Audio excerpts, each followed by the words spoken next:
Picture this. You board your flight, trusting your life with the crew. And then you learn the captain and co-pilot tested positive for alcohol, the cabin crew for cannabis. The pilot says they don't drink or smoke. So what actually happened at Port Harcourt? In a developing aviation safety controversy, the Nigerian Safety Investigation Bureau, NSIB, has declared that, following a runway incident in Port Harcourt, toxicology tests showed that the pilot and co-pilot of an Air Peace flight tested positive for alcohol, and a cabin crew member tested positive for cannabis, THC. The airline crew, however, vehemently denies the claims. Here's a deep dive into what we know, what's disputed, why it matters, and the bigger questions this raises about aviation safety, regulation, and trust in the system. What happened?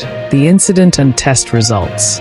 On July 13, 2025, an Air Peace Boeing 737-524 aircraft, registry 5NBQQ, flying from Lagos to Port Harcourt made an unstabilized approach, landed far down the runway at Port Harcourt International Airport, runway 21, and veered off the runway. While no damage or injury was reported, among 103 people on board, it was classified by NSIB as a serious incident. Toxicological tests showed that the captain and first officer both tested positive for ethyl glucuronide, ETG, a marker indicating recent alcohol consumption. A cabin crew member tested positive for THC, the psychoactive component in cannabis. As part of safety recommendations, NSIB urged Air Peace to strengthen crew resource management, CRM, especially for handling unstabilized approaches and reinforcing procedures to ensure crew fitness before flying. Air Peace's denials and counterarguments.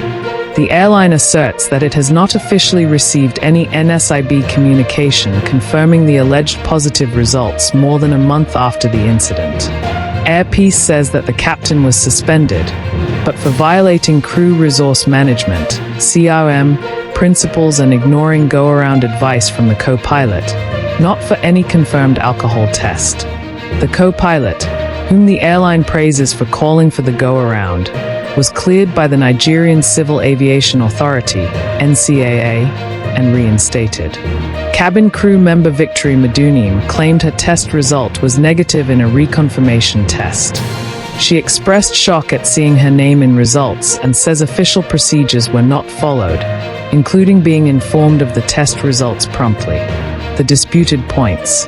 Here are what seem to be the main areas of disagreement. Disputed issue: NSIB's position, Air Peace crew's position. Presence of alcohol in pilot-co-pilot ethyl glucuronide found in tests post-incident. Airline says they haven't been officially informed. Captain grounded, but none confirmed. Presence of THC in cabin crew tested positive. Reconfirmatory test said negative for at least one crew member.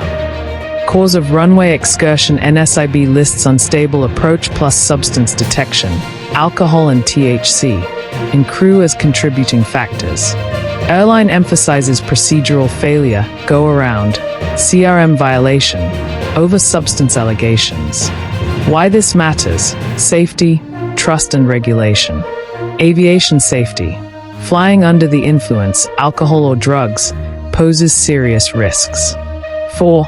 Strengthen CRM and go-around training, ensuring that pilots and co-pilots can safely call for go-arounds and that those calls are upheld is critical. 5. Fitness for duty policies, frequent random testing, stricter enforcement of zero-tolerance policies, ensuring that regulations, e.g. abstinence from alcohol within certain hours pre-flight, are honored. 6. Regulatory oversight and penalties. NCAA and NSIB roles need clarity. Penalties for violations must be transparent and enforced, no gray areas. Broader reflections: corruption, negligence, and systemic risks. This incident isn't just about one flight crew. It reveals patterns and risks in Nigeria's aviation system. Possible negligence or oversight lapses in how flights are certified as fit to fly. Gaps between regulations on paper and enforcement in practice.